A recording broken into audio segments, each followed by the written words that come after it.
Good afternoon. My name is David Phillips, and this is the Guiding Stars, Effective Strategies as in Christian Mentorship. Again, my name is David Phillips, and the first thing I want to do is go over my testimony. My father, Dr. Keith Phillips, founded World Impact, an inner city ministry over 50 years ago. My grandfather was co-founder of World Vision. My heart and love for those in need has been instilled in me since I was a child. Christianity was a part of my life since the start. I graduated from Azusa Pacific University with a degree in business and then worked for two Global 500 companies in their executive training program. After that, I then started a digital marketing firm, which employed close to 50 people and had hundreds of clients worldwide. I have a long history of challenging God, and if there was a more difficult path to take, I would usually take that path. God has a long history of giving me second, third, and fourth chances, as he does for all of us. We serve a God of second chances. Looking back at the amount of warning shots God fired, it was clearly I was just stubborn or refused to listen. In January 2015, at the age of 34, I had a stroke and a grand mal seizure. The emergency room doctor told my wife to say her goodbyes because I was not going to make it. They then put me in an induced coma to reduce the brain swelling. They then notified my wife and my family that I was going to survive, but very likely not be able to remember things and have to be taught how to speak and things like that again. Miraculously, I left the hospital 10 days later, able to speak, able to remember things, but with a new diagnosis of end-stage kidney disease and also a broken left shoulder. It was a miracle. That should have been my final warning shot. There was plenty before that. I should have heard that. My health continued to decline, and my unwillingness to submit to Christ continued as well. In June 2016, after several unsuccessful surgeries, and with my kidney function now below 5%, I had to start dialysis immediately or die. In January 2017, while at dialysis, literally hooked up to the machine, I had a strong calling from God to get right with him and do it immediately. I was literally dependent on a machine to keep me alive, being told by the Spirit that I need to get right with God immediately and submit to him. I remember the exact moment like it was yesterday. It was clear, it was concise, and no doubt directly from him. I immediately downloaded some gospel music, listened to it, and told myself I'm going to start going to church immediately and change my life. That should have been my last warning shot. Hebrews 12:25 warns us to not refuse him who is speaking. I should not have refused. Thankfully, we serve a God of second chances. On April 25th, 2017, I was arrested by several federal agents for the use of interstate commerce to commit murder for hire. At that moment, I made the mistake of thinking that innocence or guilt actually mattered. I soon realized the resources invested in arresting me had only one conclusion, no matter what the facts were. Career-focused agents and prosecutors have the power to paint any picture that they want and have unlimited government resources to ensure a victory. The trial judge, who's been on the bench for over 20 years, called my case the most complicated case he's ever seen. During the trial, this included withholding evidence, witnesses blatantly lying under oath. I was held without bail, even though I was a first-time offender. There is a reason the federal government has a 99.6% win rate. I refused to take a plea deal, which offered a significant time reduction, but would also require me to admit to something that I did not do. I went to trial and I was found guilty. I was shocked, to say the least. Even the U.S. Marshals who were guarding me throughout trial were stunned. They thought I was going home that day. I was sentenced to 90 months in federal prison.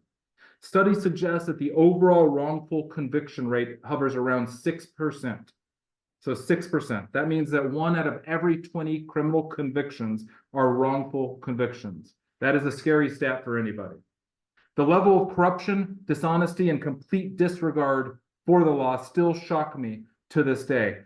When we're talking about mentorship, this is one thing that needs to be understood both by the mentor and also mentors that you're training, because they need to understand what inmates are going through from a daily standpoint, including their journey of getting into prison. Do you believe that a 37-year-old white man with no criminal convictions and a stellar legal team could get a fair trial? 7 years ago, my answer was a resounding yes. I now know that's far from the case.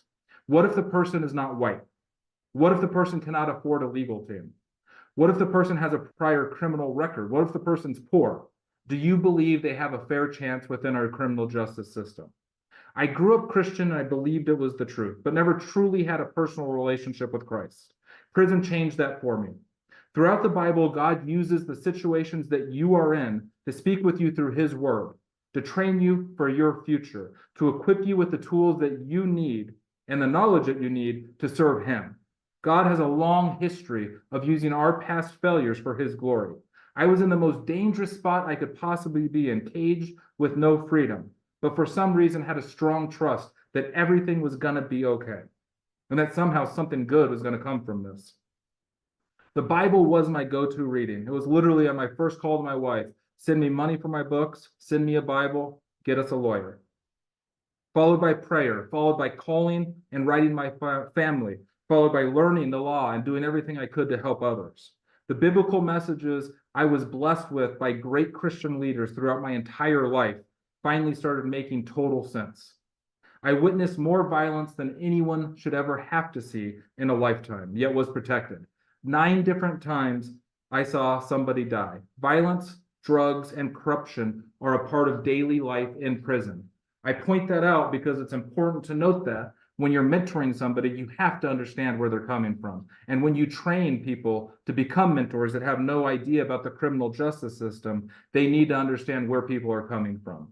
The appeals court found that there was error in my trial, but said it was quote unquote harmless. The appeals court ruled that the district court abused its discretion by not allowing all evidence into the trial. It is hard to imagine how any error in a jury trial that was split for multiple days could be considered harmless. My attention then focused on learning every single thing I could about compassionate release. While doing so, other inmates started asking me if I could help them with their legal paperwork. Prison is all about race. Race determines which cell you have. Race determines what time you eat. It determines where you go on the yard. It determines who your roommate is and what TV you watch. In a prison, the system encourages racial divide because it's much easier to control 10 different groups versus one unified group. The white shot caller in my unit, who I got along with, is a well-known Irish mobster doing 4 life sentences for murders, for 4 additional murders that they quote unquote know about. The first day I arrived, he gave me advice on how to make a proper shank, including the effects of dipping it in feces so that when you stab the person, they don't just get stabbed, they also get the infection. The infection is usually more harmful than the actual stab. The inmates knew I was going to be transferred there days before I got there. They knew before my lawyers were there. The inmates knew and chose who my cellmate was going to be. They chose what cell I was going to be in. They had all my legal paperwork before I got there. Corruption in prison is very real. That's something, again, that I'm pointing out for mentors and people that are training mentors to truly understand and be able to express to people that they're training. People that are inmates that are going to be mentored, you need to understand that they are dealing on a day-to-day basis with corruption, with violence, with not trusting people, and everything inside is a hustle, which we'll learn about in a second. One day, the white shot caller pulled me to the side and told me I'm not allowed to do legal paperwork for anybody from another race because it creates a false hope, and that his quote unquote 20 years of time he's been down, he has never seen a jailhouse lawyer get somebody out. This is the same guy that told me extremely seriously that he wanted to kill somebody because his laugh annoyed him. Basically, his thought process was if I did legal work for somebody and for whatever reason a beef came out of that, it would then create a possible war between the races that wasn't necessary. I told him no, and we agreed that if anything came out of what I was doing for legal paperwork for others, that I would be on my own. A few months later, I got my first inmate released. When he found out, he pulled me into his cell and had a serious look on his face and then a smirk and told me that he heard and that I should keep it up, and also that we, quote unquote, we should start charging for it. Everything in prison is a hustle, and a liability all of a sudden became a huge asset. Of course, I never charged. I was able to get 6 other inmates out while I was inside. The judge ordered my immediate release on December 23rd, 2020, a compassionate release. I was released 5 days later. I received a kidney transplant 6 months later. There were several profound moments in prison. I know that I would never have the relationship I have with Christ right now if I did not spend close to 4 years in prison, focused on him, reading his word, literally placing my life in his hands. It's not like he didn't give me several warning shots before this. He did. I just refused to listen. Thankfully, we serve a God of second chances. I never really knew what it meant to depend on Christ, to devote my life to serving him and trusting him in all things. I now know without a doubt that every single step I take is his. The amount of hopelessness in prison is astounding and supported by every single statistic that is out there. That's something that the mentorship and a good, solid mentor can change and create hope for those that have no hope. The hope for succeeding after release is absent for so many, and we need to change that to the hope for success outside once they get released. Brand 316 is the ministry I founded. It's a Christian ministry focused on lowering recidivism through Christ-centered personal, professional, and spiritual training for the formerly incarcerated. We currently target inmates that are within 2 to 4 years from release from prison. While incarcerated, we disciple them. We train them with life and practical skills that are needed for everyday life on the outside, and really spend the time preparing them for a society that wants nothing to do with them. Upon release, they then take part in our 52-week program, which is a full reintegration program. It's focused on their long-term success, changing their mindset as to thinking long-term and living a life devoted and dependent on Christ. Our goal is obviously to break the chains of recidivism. The importance of mentorship in my life has been astounding. Growing up, I can think of several, but I had several people, including my mother and my father and people that I was blessed to be around, that really laid the foundations and taught me the right skills of how to thrive in life. In my adult life, it led to mentors giving me and teaching me how to make smart choices, practical skills and life skills, how to run a business, how to even be able to think about how to run a business. During prison, it was all of my mentors, which included people obviously in my family, but also old friends like Al Ewert, who's with World Impact, who was the first person that wrote me a letter the first person who wrote me a letter while I was incarcerated outside of my family. And that was all about mentorship of having to stay steady, staying positive, devoting myself to Christ because of the seeds that were planted throughout both my growing up portion of my life and the adult life. So all those seeds planted then blossomed in prison, and I turned my life to Christ. After prison, I of course have several mentors that I deal with, and that's all about adapting after prison, focusing on the future, focusing on the kingdom, being a good husband and a father, in all things I do, serving Christ, and having no real fear because I've already been through that worst. How is that different than most people that are coming out? A lot of guys and people coming out of prison just simply have no strong family ties. They don't have that foundation when they're growing up of what to do in certain situations, the importance of education, the importance of thinking through decisions. I have a supportive wife and a family. A lot of people don't have that. I've had a strong foundation since I was a child. Educated, I was financially okay. Socially inside, I was safe because my crime was a good crime from a criminal standpoint. There was no one got hurt in that sense, and no kids were hurt or anything like that. After prison, mentors played a huge role in my life because I was institutionalized. When you get out of prison, you have developed habits that are instilled in you for years that you have to try to break. That's things like, my wife hates that for the first 6 months, lights were out at 10 p.m. no matter what, just because it was in my head. It had to be. I still have that very real and realistic fear that the law enforcement, can truly get me anytime because now I'm a felon and I've already experienced that they can get me anytime. The prison habits that I acquired inside are something that people deal with on a daily basis. The anger towards the system, and anger just really towards how a lot of people in there have zero hope of succeeding after prison and zero realistic path of actually becoming successful after. So there's a lot of those things that people are dealing with on a day-to-day basis. It's important to remember many have nothing when released. And literally when I say nothing, I mean nothing. They have zero, and we all know that. But again, it's important when you're training mentors that they understand the differences and the things that guys are facing when they're released from prison. The importance of mentorship, I think, first off, it's important to look at it from a biblical standpoint, because with everything we do is serving Christ. Proverbs 27:17, iron sharpens iron and one man sharpens another. Examples throughout the Bible show the valid reasons why mentorship is such an important part of everybody's life throughout there. Jethro mentors Moses. He decides to start delegating tasks and responsibilities to others because it's not possible for him to handle everything himself. Moses to Joshua, transitioning leadership and responsibility. Jesus and the disciples, Jesus teaching them, discipling, loving them, setting an example. Barnabas to Paul, encouraging, educating, interacting with others, mediator, patience. Paul and Timothy, the sound doctrine and leadership. Timothy and beyond. And obviously 2 Timothy 2:2, and what you have heard from me in the presence of many witnesses, entrust to faithful men who will be able to teach others as well. The value of mentorship I also have found with the people that I deal with frequently is trying to relate the value of mentorship from a business standpoint. Many guys that are getting out don't truly understand that mentorship has value.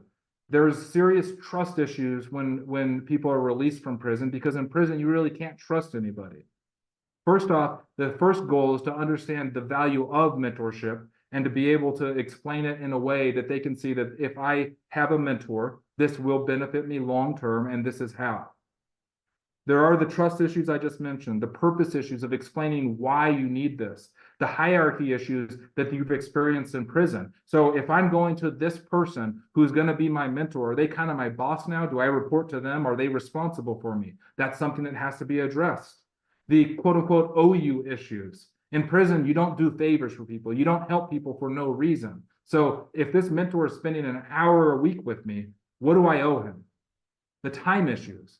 And that's something where I'm out, I'm trying to get a job, I'm doing this. Is this really worth the time? And so on. I have found that relating mentorship to business shows it's not a weakness, but also a true benefit. Again, many inmates once released and while they're currently incarcerated have little understanding of the value of mentorship. There are the trust issues, the purpose issues, the time issues, confidence, the why. And the confidence is something to address as well, because they see it as a weakness. And part of some of these statistics that will follow show that it's not a weakness, it's actually a strength. Mentoring is a two-way street. While you're helping someone grow, they in turn challenge and inspire you to become a better leader. That's Richard Branson, well-known business person.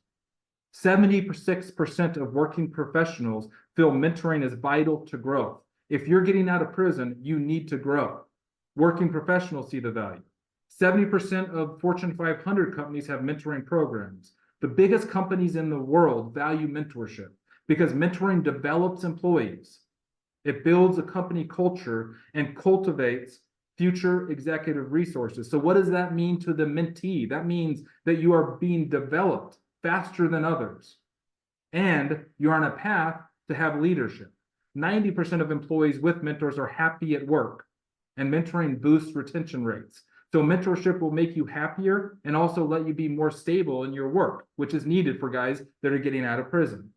CEOs who participated in mentoring experience fantastic results. And obviously, if it's good for executives within a global 500 company, it's good for all.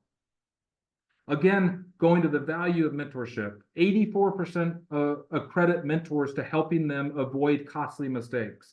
Recidivism is a giant issue throughout this country, and small decisions lead to costly mistakes. A mentor that cares can help guys stay away from making bad choices. 84% achieve competence in the roles faster. That means they're better employees, learn quicker. And that's also important to understand for personal life, not just from a business standpoint. 69% made more profitable decisions, which also leads to future pay raises, higher and promotions throughout your career.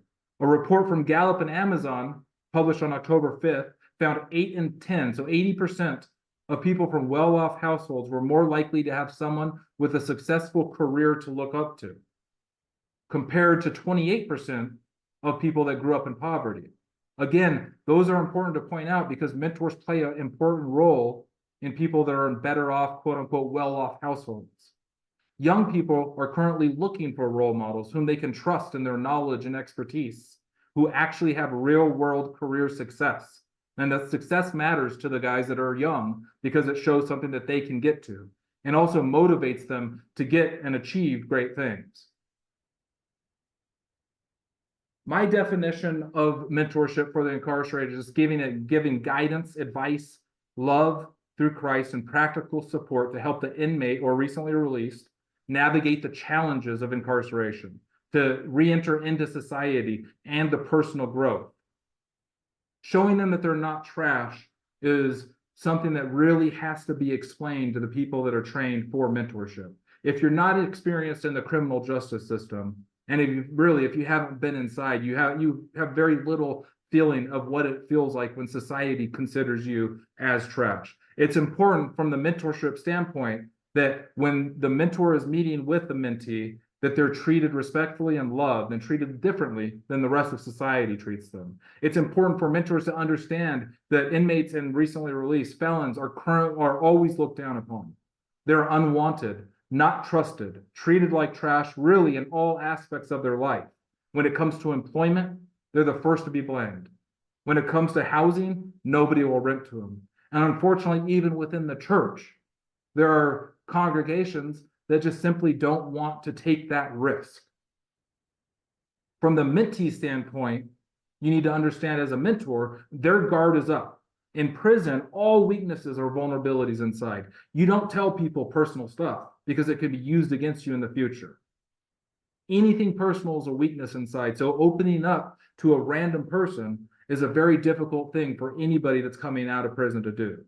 The fear of failure, fear of disappointing, and a fear of judgment is something that every felon faces as well. Why? Because statistically, they're gonna fail. They're gonna disappoint because they've already disappointed people. The judgment is a real fear because even though you don't know if somebody's looking at you in a way that's judgmental, you kind of just assume it because you are a felon. Throughout my mentorship experience, there's a lot of personal stories just to give advice on some of the issues that mentors face. So starting an own company, that's a guy inside that I often mentored and dealt with, and he was a good person. His idea when he was going to get out in less than 12 months was that he was going to start his own company.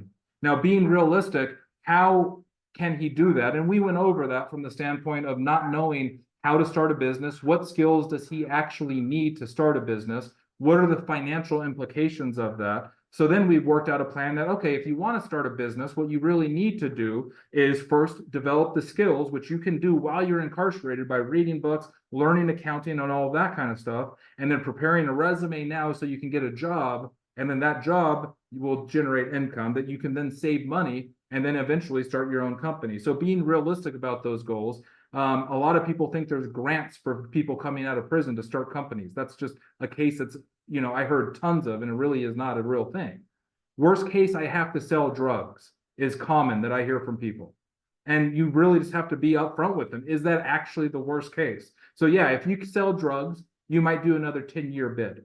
Or if you sell drugs and somebody dies from it, you might be spending life in prison.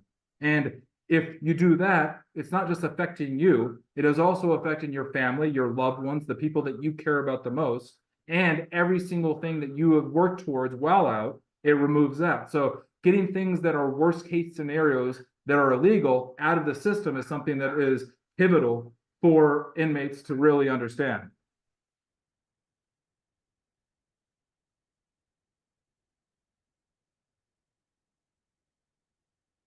Training versus immediate employment.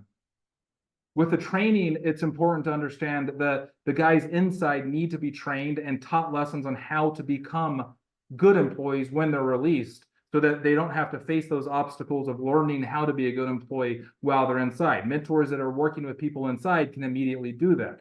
Immediate relationships after prison, that's something that we try to steer everybody away from because it's very simple to get out of prison and want to, be with another person in a relationship, but that just creates a whole nother level of things that you have to deal with when you still need to get right within yourself.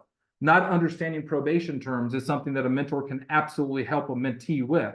And it's something that you can do while they're inside so that they are very familiar when they get out with what to do. And also preparing spiritually for what will be faced. In prison, you have all the time in the world to be in the Bible, to devote your time and do Bible studies and pray and every single thing that you can do. They need to be taught when they get out, how to keep that same kind of structure so that God is always a part of their life, even when it feels and even when life makes it so busy that it's important that they actually have time set aside to stay true to Christ, because that is the most important.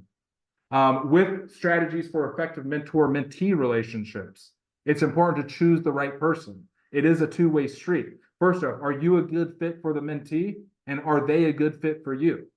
It's important that you know your goals. What will you get out of this as the mentor? What will they get out of this as the mentee? Why are you choosing to do this? There needs to be goals internally for you so that you understand exactly what your purpose is when you're talking to the mentee. You have to have a very firm and clear commitment internally that you know that you're going to reevaluate this after a certain time frame, but no matter what, you're going to stick to that time frame. When possible, I recommend researching whoever you're going to mentor. Even though some will disagree with that, I think it's very important to know every single thing you can ahead of time, because it will make you a better mentor. If you know what issues they are facing on a daily basis, if you know why they are inside, if you know what they're facing when they get released, it gives you a lot better and stronger ability to actually help them and give them right advice. Also, have a loose plan for each meeting and pray for direction. This is not a Bible study when you're mentoring people, but let Christ shine through you. Having a loose plan doesn't mean have a no plan. It means that every single thing that you do while you are in that relationship and mentoring them and they're listening to them, if you have some kind of idea of where you're trying to lead this, just let it go the way it's going to go, because you never know what's going to come up. So be open to several things.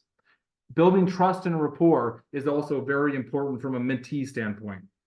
You need to first consider what they face daily, both inside and after release. When we're training people that are mentors for inmates, they have no idea about the system inside. They have no idea about the loud steel doors shutting behind you. They have no idea about the struggles that you go through within the prison system. They have no idea about corruption and everything there. So it's important that our mentors that you train are familiar with this kind of stuff, at least at a broad level.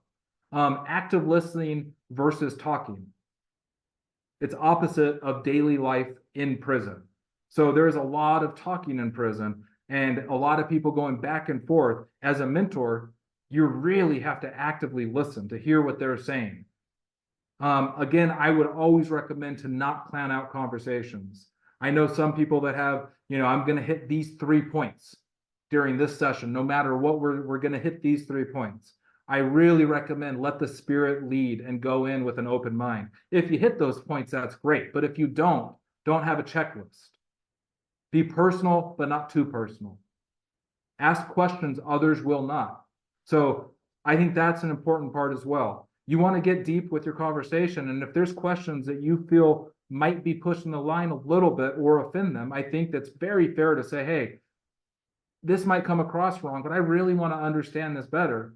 And then ask the question, because there's certain things that when you're as a mentor, you're going to get down and they're going to listen more if you show yourself as somebody that actually cares about those little details.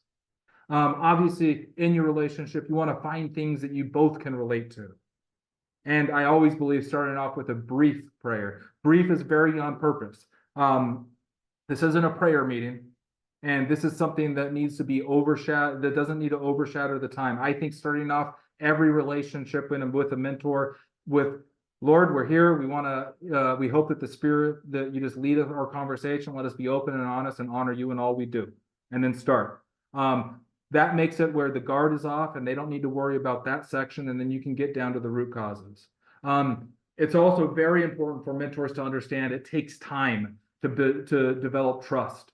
The clear boundaries that you need to set up from the beginning is also very important, that you need to know that you're not going to do certain things. You need to be very clear about your time commitment, what your expectations are for them. So if you have a meeting at 10 a.m. and they show up at 10:15, that's not acceptable, that they need to be there on time. If you have things that you're trying to help them with like a resume, but they forget their resume, that's not acceptable because you're taking time to help them. Confidentiality needs to go both ways. They need to be able to know that they can tell you things in confidence, because that's how you're going to build trust. As for other strategies, setting goals and expectations, there's several ways. I think sometimes mentor-mentee relationships are looked at from a perspective that you need to be this one set mold. When you're thinking about being a mentor to people coming out of prison, I think you need to have a broad idea of everything that you can do to help them. You need to understand several have no training when it comes to resume writing. Several have no training when it comes to how to act in a job, how to interview, how to be social, how to go to church and not offend somebody. So the first thing that you can do is assist them with setting and achieving realistic goals. So find out why they are choosing to have a mentor. With Brand 316, it's mandatory that they have mentors. But if they're choosing to have a mentor, why are they doing it? Get them to talk about that. You can provide them advice on job searches, on career development, on resume help, real world situations like personal relationships, their relationship with Christ, education, and more. You're there to listen, and when they ask advice, give them advice. It's very clear, as mentioned earlier, that they're important to set realistic expectations for your mentorship relationship and understand from your perspective that you are doing a lot, you're helping, but progress is going to be very slow and gradual. It's going to take time for a lot of people to develop that trust that they're going to tell you anything in confidence. I also think it's important to avoid placing pressure on yourself or the mentee to achieve specific outcomes within a time frame. Again, I think it's important to let it slide and as casual as possible because that's a relationship they're not used to and something that they really want. Do not make your relationship a checklist. Addressing the challenges and conflicts within a mentor and mentee relationship is also important. So obviously you offer support, guidance, encouragement in all aspects of their life that you have knowledge about. Common mistake, do not give or provide any legal advice. If you're a criminal lawyer, go for it. If you're an accounting lawyer, don't. You don't know about the criminal system. If you have no legal degree, you really shouldn't. I know and learned a lot about the legal system and law while I was inside, but that gives me no right to give actual legal advice. And that's something that I really stress because once or twice I've heard of that happening. I also think that it's important to really from the beginning know that you're not going to be able to solve their problems.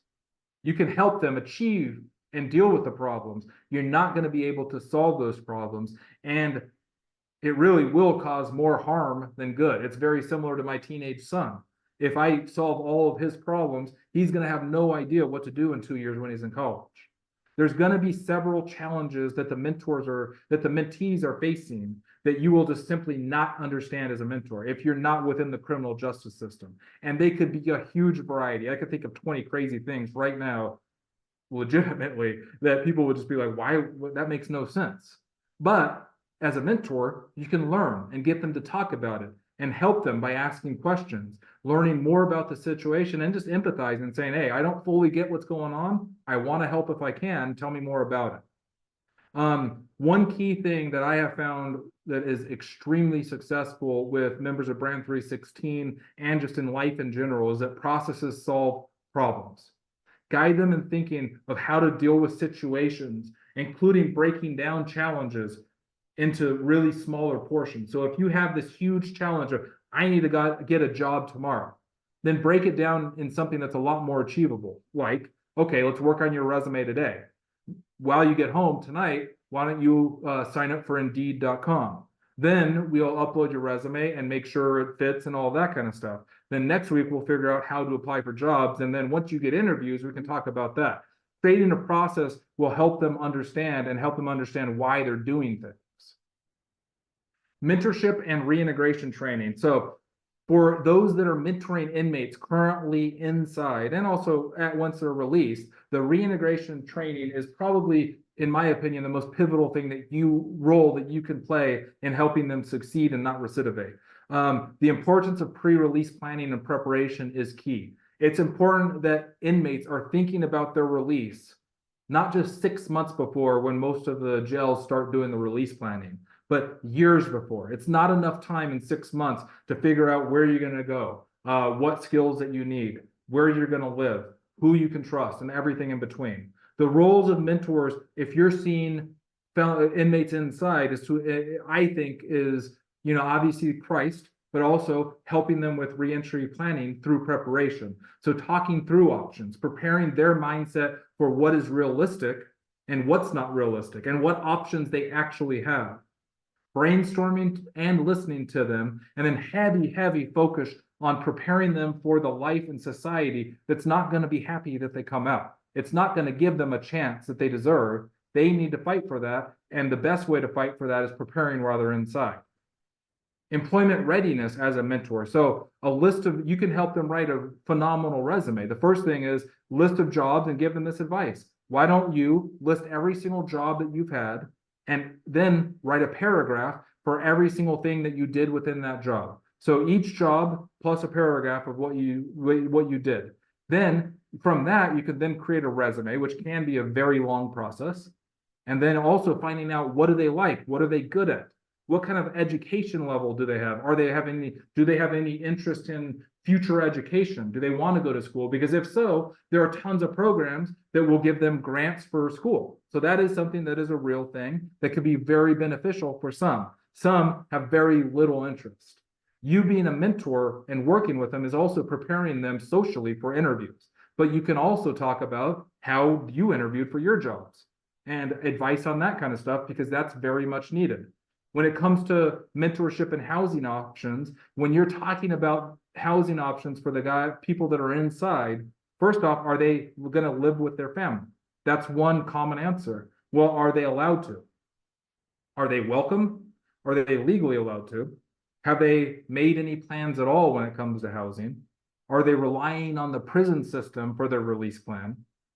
The probation officer call, as you guys all know, but many people that are mentors and not new to the or new to the system don't understand, is if I am coming out of prison and I say I'm going to live with my sister or my brother, my mother, father, whatever, and they are renting, they need to get approval from the landlord to have you, the felon, live with them. Now, a lot of people don't realize that, and they get to about 2 to 3 weeks before release, and the probation officer doing their job calls and makes sure that the landlord knows that they have a felon that's going to be coming, that's just getting released, and to come live there, and make sure that the landlord is okay with that. If you don't clear that ahead of time, then 2 weeks before release, you automatically and instantly have nowhere to live. So then you have to look at other options. And maybe family is just the worst place to live. Maybe that's a root of why somebody is inside. So then you think about halfway houses and transitional houses. So where are they going to live? How are they going to pay for it? Because they are not free. Who are they going to be with? How much is it going to cost? That's one option. Homelessness. 23% of inmates coming out of prison in Kansas go straight to homelessness. What are the other options? So these are all things a mentor that you have life skills and practical skills throughout your life can start talking to them. And you don't have to have solutions, but it's important to get them to start thinking about what they need. From a financial literacy, budgeting, commissary, practice, planning ahead, cost of living. So, a lot of people, I'm going to get my own apartment. Well, that's $700 a month, plus a security deposit of $700, plus last month's rent of $700, plus utilities, plus the insurance, plus transportation. And then you start listing out all these costs. It's something, if they think about 3 years ahead of time, they're going to be a lot more prepared for realistic places to live once they get out. Great example for financial literacy is, and always a hit with people inside, is how much is a double quarter pounder meal with cheese at McDonald's. The average American spends $148 a month on fast food. That's $1,700 a year. That's 2 months of rent and utilities on average for people. When inmates try to guess how much that meal is at McDonald's, their guess is usually around $6 to $7, not realizing it's now around $12. As a mentor, you can also talk to them about meal preparation when they get out. They're already cooking when they're in prison because you get sick of prison food. So you talk about the meals you're already cooking, and that on average, if you buy ahead of time through a grocery store, you're saving over 50% versus eating out. And then going over things like grocery store prices and sales and the benefits of digital coupons. Mentor relationships don't just have to be a how you doing today. They can be useful in teaching people how to prepare for life when they are getting released. And it is important for inmates to be prepared when they get released. Other things, if they're on current medications, they need to right now, even if it's 2 years ahead of time, go through their medication list and have a copy for when they're released. Because if the prison doesn't send them with their medications, which is not supposed to happen, but does frequently, they need to know what they're taking. Also the advice of leaving prison with all you can, and what's your options when you leave with nothing. A cell phone, is that an option for them? Is that immediate need for probation? Yes. So that's something that you can get, and there are programs to do that. Transportation, healthcare, counseling, and trauma. Anybody that's been in prison has experienced trauma. Brand 316, we have trauma counseling, particularly because of that. You know, I saw 9 different people die in my turn when I was inside. That is traumatic. I don't need to go over the most trauma oriented one, but I can in detail later. But it's something that sticks with you, and counseling is important. Okay, so in prison, you're getting cheap healthcare. When you get out, what do you get? These are all things that they need to start thinking about, and mentors can use that as a way with their time to get them to start thinking through it. And the mentees enjoy it because it's getting them to start thinking about their future and time after prison. Once they're released, how are they going to build a support network? They're going to go to a church. How do they choose the right church? You could help them with that. Staying away from the past, talking about what got them inside. What's their realistic plans to avoid those situations or people, very likely, in the future? If they have substance abuse issues, which a high majority do, what do they do in that situation when, you know, they currently inside have a huge supply of that? When they get out, how do they deal with that as well? I think one great mentor talk with anyone that's inside or recently released is to list out the good and the bad people in their lives. So 10 years later, who has been here for you? Make that list of people that caused harm, that are not a healthy relationship. And, you know, because right when you get near release, and it happens every time, those people start reaching out to you, and they can't wait to see you and can't wait to take you out to buy you some food. But again, those are unhealthy relationships, which could lead to fault. You can also introduce ministries like Brand 316, which we're in Wichita, but there are several ministries that target guys that are inmates that are coming out, and it's important that you understand the ministries that are there to help so that they have options when they get released. For the mentor, the continuity of mentorship post-release. So if you're mentoring somebody in prison and they're in whatever city you're in, if they're being released in your area, are you comfortable with maintaining that mentorship relationship with them after? If you're not, be upfront about that. If it's a possibility you're considering, consider it before discussing it with them. Where is their home release in city?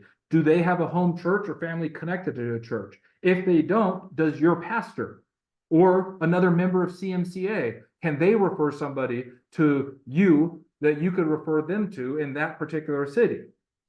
You could then help them find a mentor. There's a lot of other organizations that want to help. CMCA is a great example. Reach out to churches if you really want to help them, and see if there's a church that has anything to do with prison ministry and a place for them to end up. Because now you're not just mentoring while they're inside, you're giving them valid options when they get released of success. Letters from mentors to develop trust. If you connect them with a mentor in a different city, have that mentor start writing them letters so that the inmate or mentee is more comfortable with that person or organization.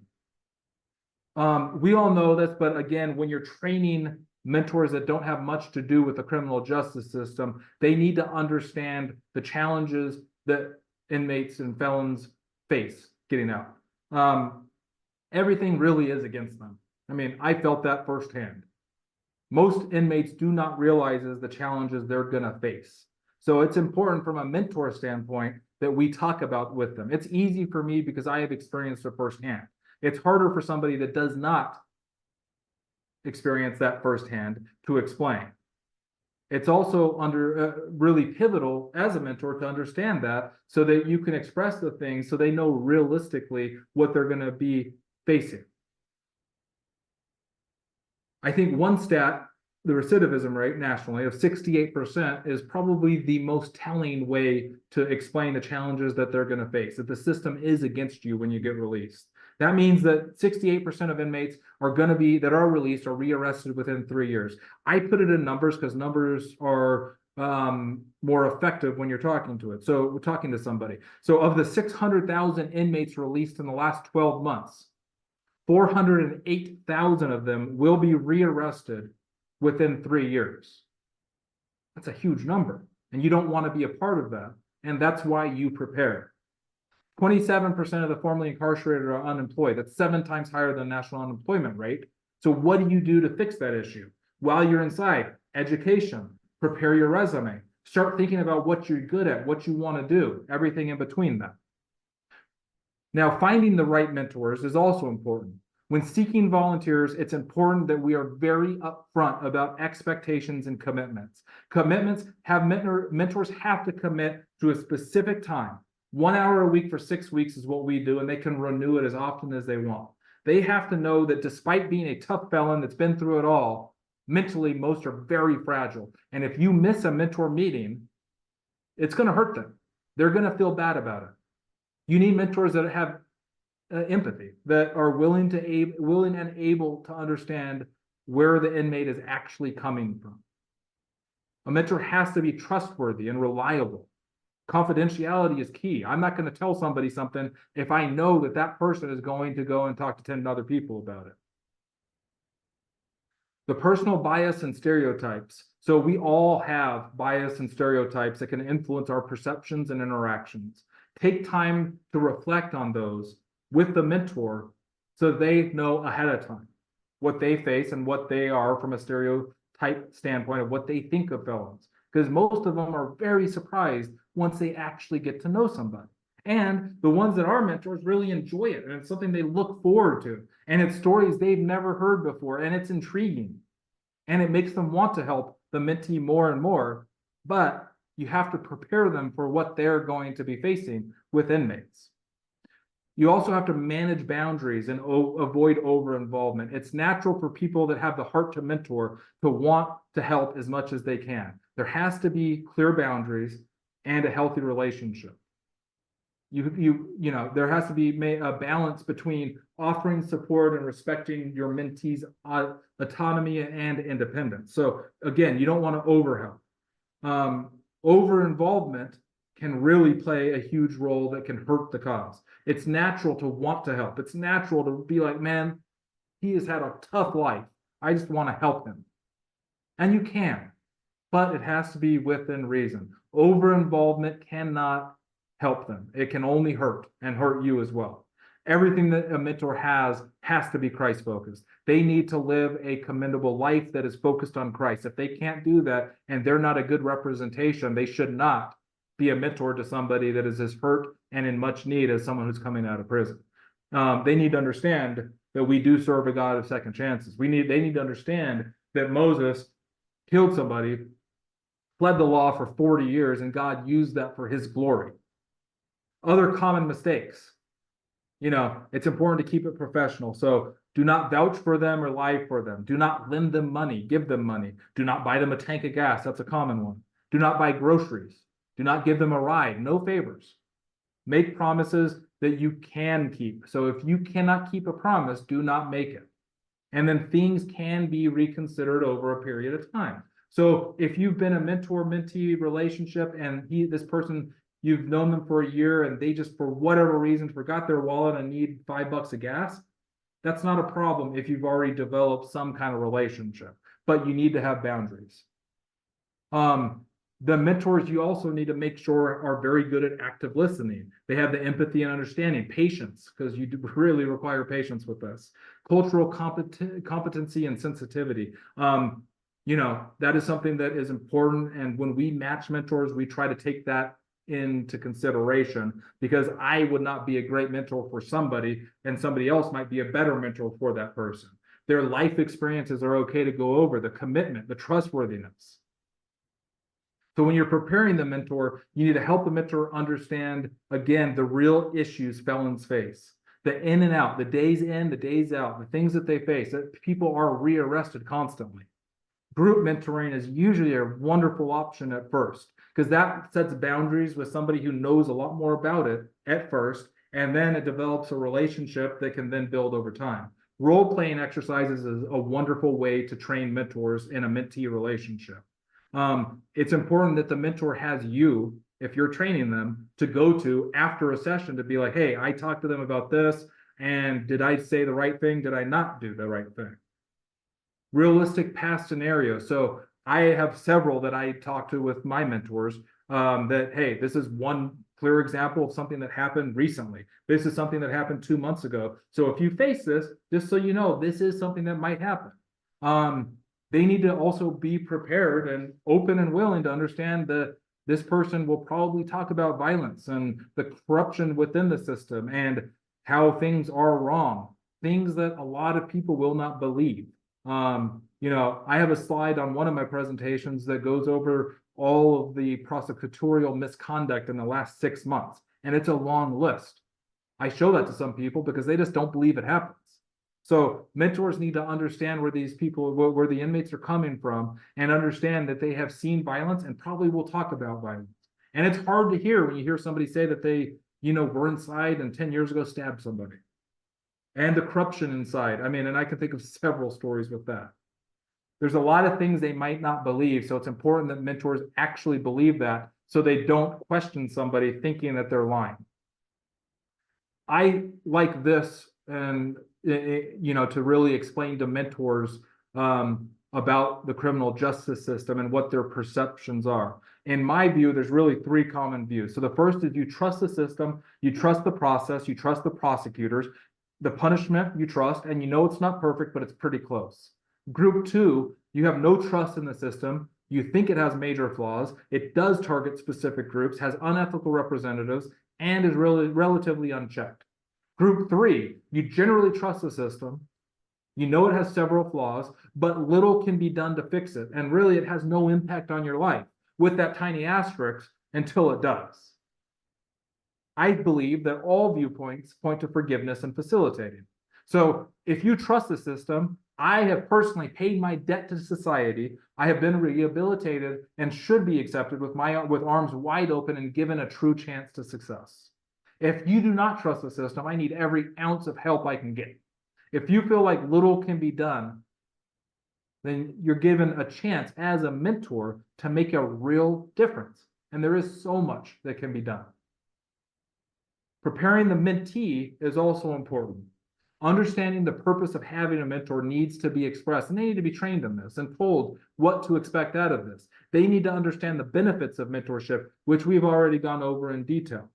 They need to develop mentorship relationship. They need to understand developing mentorship relationships. That it requires building rapport. It requires respect, gratitude. Not I owe you, but hey, thanks for being here. Trust over time. Understanding why they are willing. It's important for a mentee to identify their personal goals and their personal needs ahead of time so they go in prepared. It's important for the mentee to communicate expectations and boundaries as well. It's important for the mentee to accept and know that they're going to get feedback and guidance and not to take offense if somebody says, hey, that was the wrong choice. That's why you're doing this. Respect the person and the time they're taking with you. That's something every mentee needs to understand. And they need to understand this is just simply not a hustle from either side. They are not allowed to hustle and try to get $10 here or there. And the mentor is not trying to hustle them and doing this just because they want to feel good about themselves. The purpose is Christ. In closing, if you have any comments, thoughts, or other strategies, and now we're doing the Q&A session, and I will stop sharing.